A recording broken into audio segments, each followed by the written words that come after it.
पत्रकार कनेक्ट हैं। बहुत शुक्रिया सुनील जी हमें समय देने के लिए। तो सर बताइए, इस बार का चुनाव तो बिल्कुल मुझे ऐसा लगता है कि ये पॉलिटिकल पार्टीज नहीं बल्कि दो टॉप पर्सनालिटीज के बीच का चुनाव है। एक जगह बटेंगे तो कटेंगे और दूसरे पीडीए यानी जुड़ेंगे तो जीतेंगे के नारे के साथ हैं। आपको क्या ऐसा प्रतीत हो रहा है कि 4 जून के बाद का उत्तर प्रदेश और यहाँ का जो राजनीतिक विमर्श है उसमें क्या परिवर्तन आया? धन्यवाद ब्रजेश जी। सवाल है कि भारतीय जनता पार्टी को बटेंगे तो कटेंगे का नारा देने की आवश्यकता क्यों पड़ गई? अगर 7 साल में उत्तर प्रदेश की बीजेपी की सरकार ने विकास किया है, तरक्की किया है, लोगों के जीवन में तब्दीलियां लाई हैं, किसानों को प्रभावित किया है, शिक्षा के नए अवसर खोजे हैं, जो विद्यार्थी यहाँ पढ़ के निकलते हैं उनके रोजगार के अवसर मिले हैं, तो फिर आपको बटेंगे कटेंगे के नारे की आवश्यकता क्यों? आपको तो आवश्यकता ही नहीं होनी चाहिए थी। और अगर आपको आवश्यकता है तो फिर पीडीए क्यों बटेगा? सवाल है, जिस आधार पर पीडीए जुड़ा रहा और जिस आधार पर उसने 2024 के चुनाव को प्रभावित किया, उसमें विभाजन के कारण क्यों बनते हैं? संविधान का जो मुद्दा था कैसे खत्म हो गया? अगर आप हिंदुत्व की बात करेंगे, हिंदू राष्ट्र की बात करेंगे, हिंदू मुसलमान की बात करेंगे, तो इस देश का कौन सा नागरिक मान लेगा कि आप हिंदू संविधान के पक्ष में हैं? हमारा संविधान तो हिंदू मुसलमान की बात करता नहीं। जो संवैधानिक सुरक्षाएं पिछड़े वर्ग के लोगों को, दलित समुदाय के लोगों को, अल्पसंख्यकों को या धार्मिक रूप से पिछड़े लोगों को, भाषाई रूप से पिछड़े लोगों को हमारा संविधान सुरक्षा देता है, अगर आप उसकी सुरक्षा की बात नहीं करेंगे तो कैसे कोई मान लेगा कि आप संविधान नहीं बदलना चाहते? सवाल तो इस बात का है ना।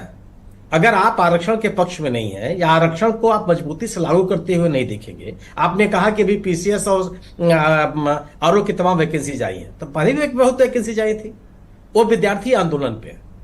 आप सोचिए कि परीक्षा कल होने वाली है और यहाँ का जो विद्यार्थी है, वहां का जो अभ्यर्थी है, वो सड़क पर धरना दे रहा है। यह निर्णय नहीं हो जाना चाहिए था। विद्यार्थियों की क्या मांग है? विद्यार्थियों की मांग केवल है कि आप एक पाली में परीक्षा कराइए। आप कहते हैं कि हम 2 पाली परीक्षा कराएंगे और आप सुनने के लिए तैयार नहीं है। और वो विद्यार्थी जिसको परीक्षा की तैयारी करनी चाहिए थी, वो परीक्षार्थी सड़क पर लाठी खा रहा है। कौन सी सरकार है ये? इस सरकार को क्या आप कह सकते हैं कि जो विकास के बारे में सोचती है? इस सरकार के बारे में लोगों की आम धारणा यह बन सकती है कि वह बेरोजगारी को दूर करना चाहती है? आप इस सरकार के बारे में यह सोच सकते हैं कि जनमानस यह मानेगा कि यह सरकार केवल और केवल कल्याण के लिए है? एक ब्रॉडर हिंदू एकता की बात सरकार करती है, दैट इज बटोगे तो कटोगे, ब्रॉडर हिंदुत्व।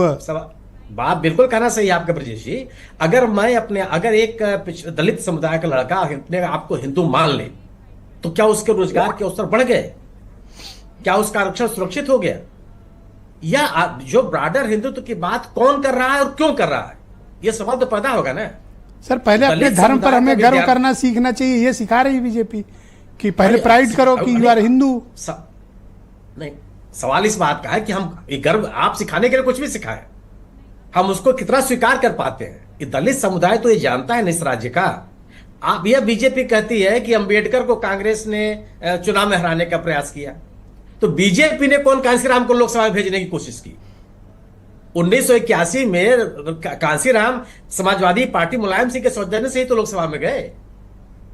आप सवाल लेने कि किसी समुदाय के लिए अगर आप करते हुए दिखेंगे तो आपको इस तरह के नारों की आवश्यकता नहीं पड़ेगी। तो ये बटोगे कटोगे क्यों 4 जून के बाद ये लाने के पीछे कारण केवल यही था कि आपका जो हिंदुत्व का नारा था, ध्रुवीकरण का नारा था, वो सफल नहीं हुआ। और वह इसलिए सफल नहीं हुआ कि 10 साल के बाद आप ध्रुवीकरण की कोशिश सफल नहीं हो सकते। 10 साल सत्ता में आप केंद्र में हैं, 7 साल से सत्ता में आप राज्य में हैं, उत्तर प्रदेश में हैं, तो आपको गवर्नेंस की बात करनी पड़ेगी। जो लोगों के सवाल हैं, अगर आप उससे लोगों का ध्यान हटाने के लिए आप बटोगे और कटोगे। क्या आप सहमत नहीं है कि लॉ एंड ऑर्डर के फ्रंट पे जैसा चीफ मिनिस्टर क्लेम करते हैं, आज भी क्लेम किया 2023 जन्नत नहीं जहन्नुम? आप ये मुख्यमंत्री की भाषा हो सकती है। जहन्नुम में भेजने का अधिकार जो है वह मुख्यमंत्री को है कि न्यायालय को है? आप देखिए जितने नारे हैं विजय जी, बटोगे कटोगे, इससे बीजेपी का जो समर्थक है वो खुश है। लेकिन इस नारे से बीजेपी का जो समर्थन वर्ग नहीं करता है वो जुड़ जाएगा बीजेपी के साथ, मुझे इसमें संदेह नजर आता है। ऑलराइट, शुक्रिया आपको अगर नए या आपसे जो मतदाता भटका हुआ है, हट गया जो लोकसभा के चुनाव में, वह लौट करके चला आएगा इन नारों के साथ, मुझे ऐसा नहीं लगता। क्यों ब्रॉडर हिंदुत्व की आउटलाइन पे क्या ये पिछड़ा और दलित नहीं लौटेंगे? मुझे नहीं लगता, क्योंकि जो उनके सवाल है, जो उनके जीव, अगर मैं हिंदुत्व के सवाल पर लौटा तो 2014 में लौटा था, लेकिन 2014 से लेकर के 2024 तक उसकी जो आकांक्षाएं थी वो पूरी होती हुई नहीं देखेंगी।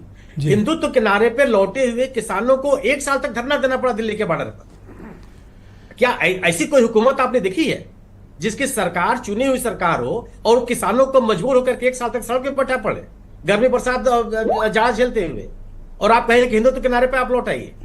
यह समुदाय क्यों लौटेगा? वो लोग जो समाज का सशक्त वर्ग है, अगली पंक्ति का व्यक्ति है, जिसको अपने दिन प्रतिदिन की समस्याओं के लिए किसी के पास नहीं जाना है, वो लौटेगा। उसको राष्ट्रवाद का नारा अपील करता है, उसको धर्म का नारा अपील करता है, उसको हिंदुत्व का नारा अपील करता है। लेकिन जो लोग अपने जीवन की जद्दोजहद में लगे हुए हैं, जो अपने सामाजिक स्थितियों में बदलाव चाहते हैं, वो सरकार से चाहते हैं कि उनके जीवन में परिवर्तन आए। आपने कहा कि आपने कि राष्ट्रीय लोकदल को इस चुनाव से कोई परेशानी नहीं होनी चाहिए, कम से कम 1 सीट तो आपने दी है। ब्रजेश जी, उम्मीदवार किस पार्टी का है? वो नेता किस पार्टी के हैं? चुनाव चिन्ह तो निश्चित रूप से आरएलडी का है। सवाल ये स्थिति उनके सामने भी है, चूंकि आप चुनाव चिन्ह हमारे पे लड़ेगा, उसके बाद को बोलते नहीं। हालत भारतीय जनता पार्टी के सामने जो क्षेत्रीय दल है, सोचिए कि महाराष्ट्र में 19 भारतीय जनता पार्टी के नेता शिंदे गुट से चाहे अजीत पवार के गुट से चुनाव लड़ रहा है। 19। यह भारतीय जनता पार्टी का रवैया है अपने सहयोगी। थैंक यू सर, शुक्रिया सर। डिबेट को आगे बढ़ाते हैं सर। मेरे साथ